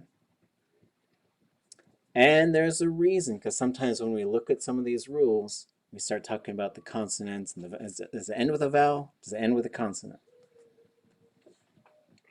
And the reason is because we might have something like this. This is the cheat sheet for the rules on how to add the possessive or relational suffix in Tlingit. But, and there's a few different things in here, right? So one is we say, is it open or closed? Open means it ends with a vowel. Closed means it ends with a consonant. There are some languages, like Hawaiian, which will not allow a closed ending. If you come in and say, hey, my name is Bill, they'll say, oh, Pila, because there's no B sound, so that switches to a P. They have an L sound, but it can't end with L, right? So they'll throw the A at the end, Pila.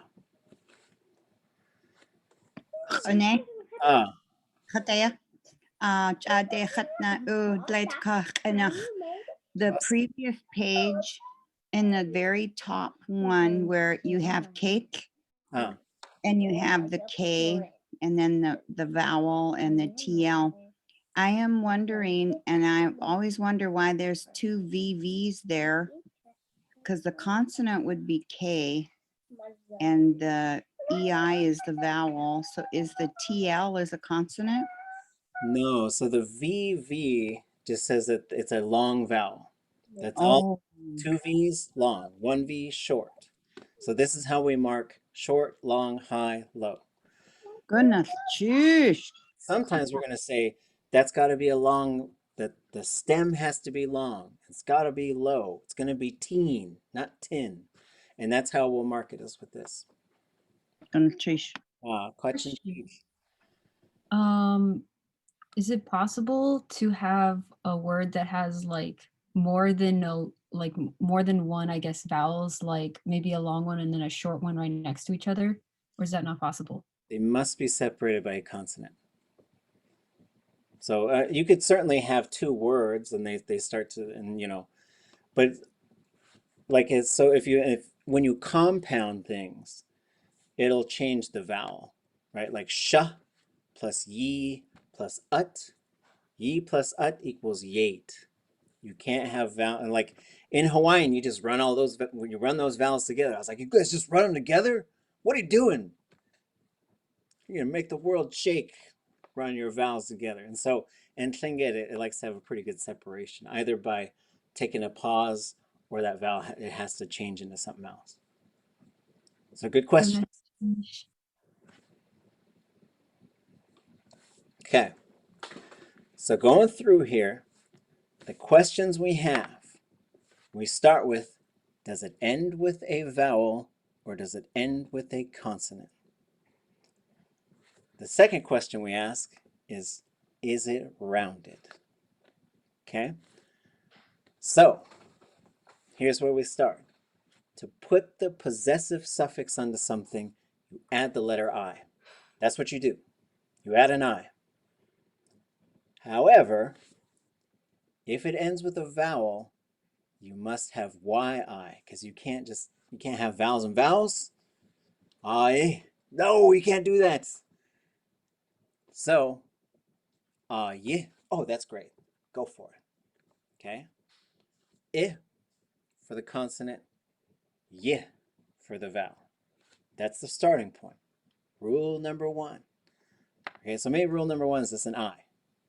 Rule number 2, if it ends with a vowel, it's got to be yi. Okay. In rule number 1, this I will always be the opposite of the tone before it. Sa yi, da yi. Okay, it's always got to go low high or high low. Okay. Yeah, shi should become she. So there's also some wild things that are going to happen, and we'll look at those exceptions. Okay.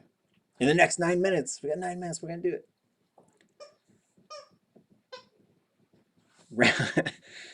Between the kids and the dogs, we always get fun sound effects. Okay. Rounded means it ends with a W. That's all that means. It ends with a W. If there's a W on the end, don't make it an I, make it a U. Make it a U. If if it's a consonant with a U, like gach, ach, gachu. There it is. There it is. Okay. This is considered an open ending, vowel plus a W. So if you say, that's my booze, ach, now, whatever, do your thing, right? I don't have any. Maybe for cooking, I don't know. So that's how that one works. Okay. And we just hit rule number 3, right? If it's rounded, then that I is a U. No problem. Qanu. Is that like sitting? Someone just sent me a message. Okay. Everybody okay? Some words have a hidden rounded ending, and you just got to learn. There's not very many. But ka is a person or a man. Ach, kawu. Oops, I didn't expect that, but that's what it is. There's not very many of those. Okay. Now we get into a couple of trickier ones. Any combination of a U vowel, oo,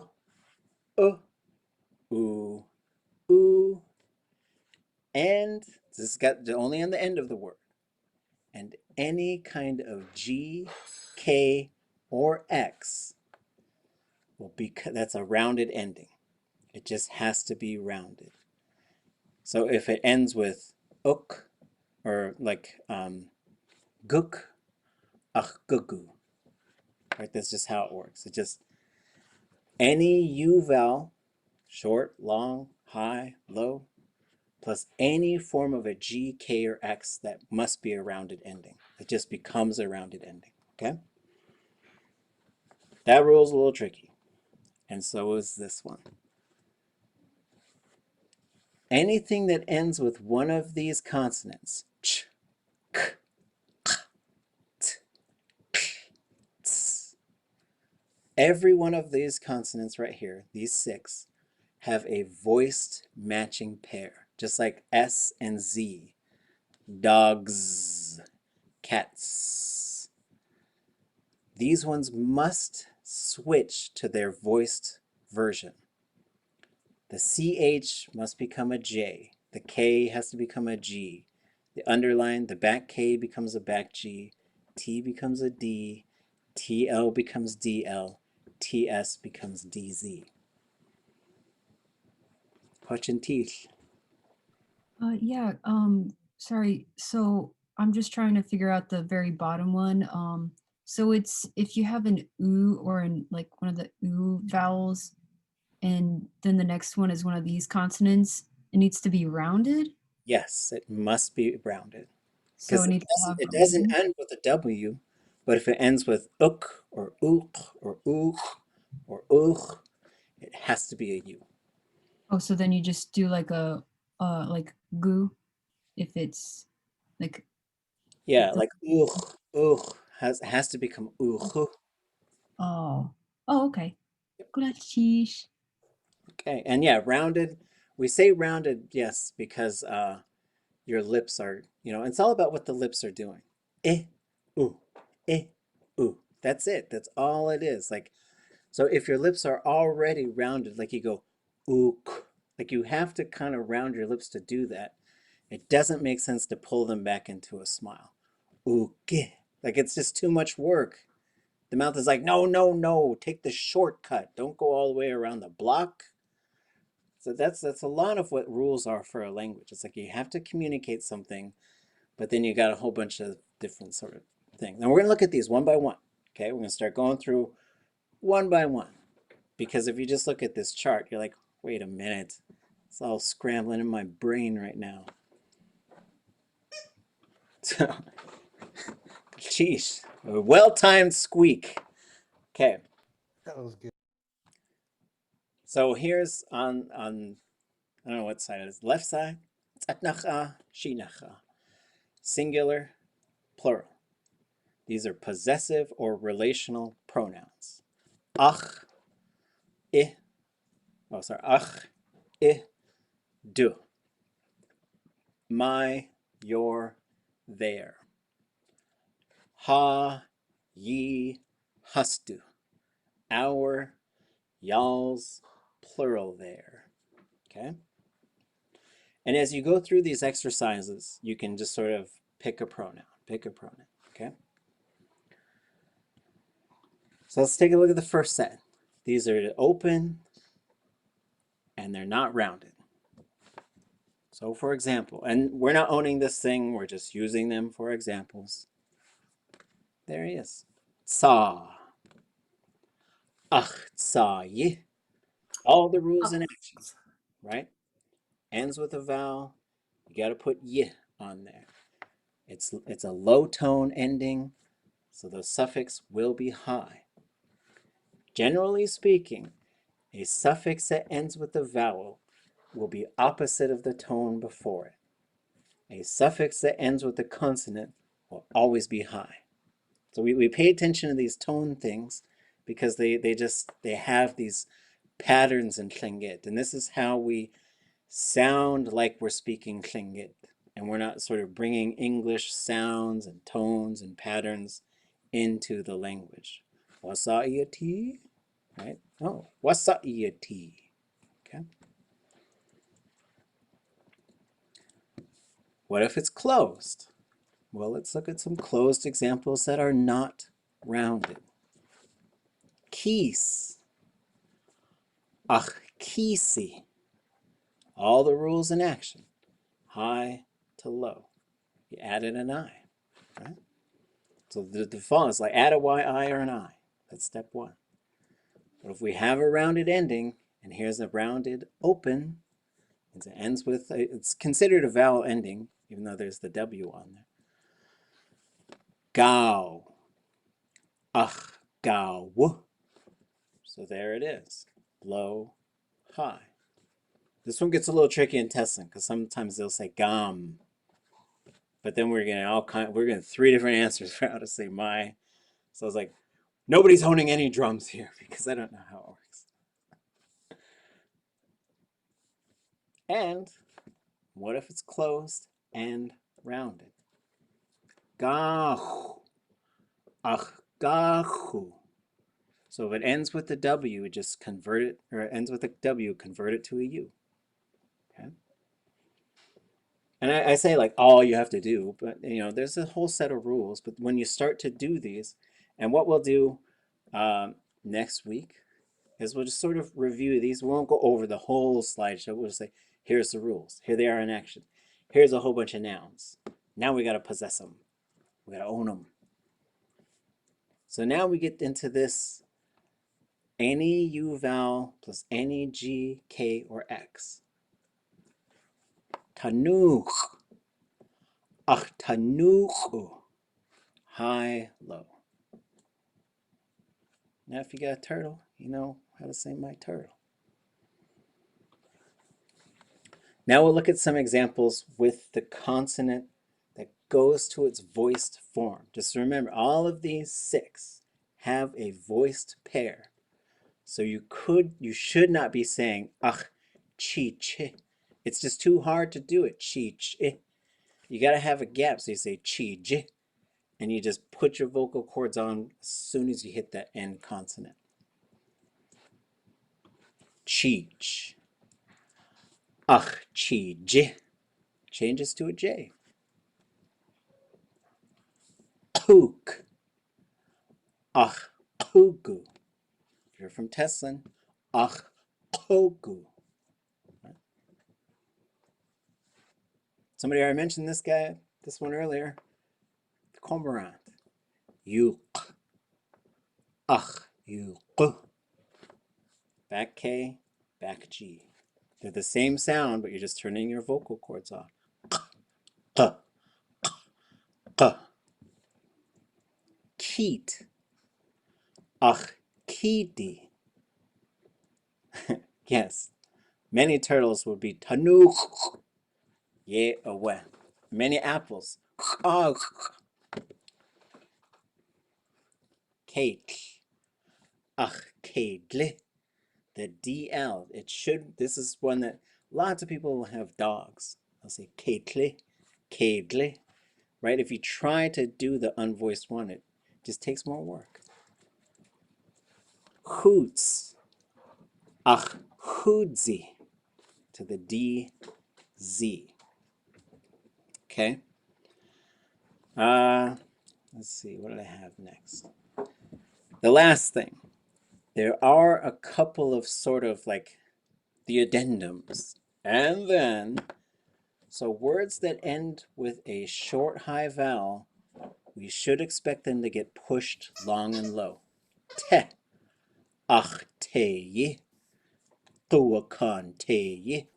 It's just something that happens, like one more layer.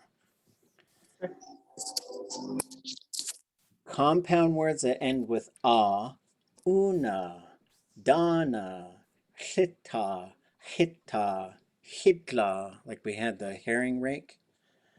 Those ones will go, everything's short and low. It's just, I don't know why. So you say ach, unaye, ach, hitaye, ach, hitaye. All right? Ach, chucky. Ah, yuck, A. There it is in action. Oh, I'm surprised it's not chuku. But again, who knows? Okay. Any last questions or thoughts? I'll put this whole slideshow up. We'll go over this, and don't feel like you'll never get it, because you'll get it. It makes sense once you start putting it in action. You'll see. Oh, I gotta look at the ending, and that tells me what to put on there.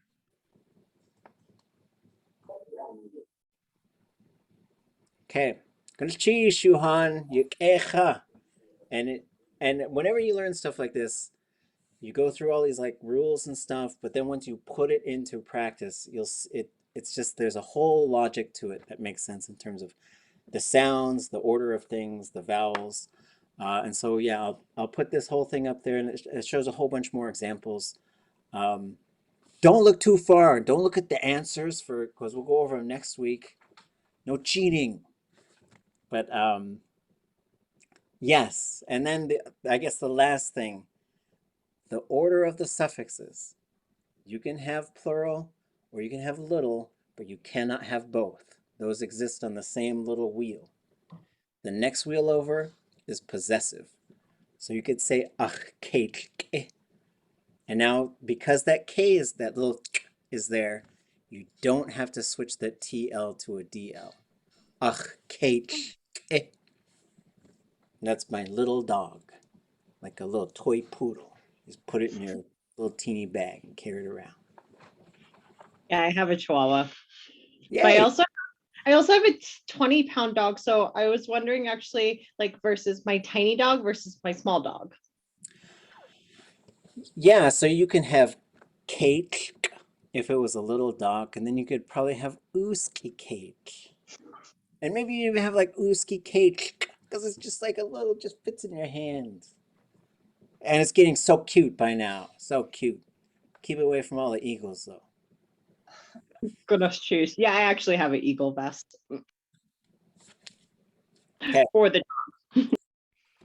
Gonna chase you on. Whoosh. Yeah, whoosh got to see. Echa way. Gonna Yes, cheese. study. Chwasatin. Sheesh.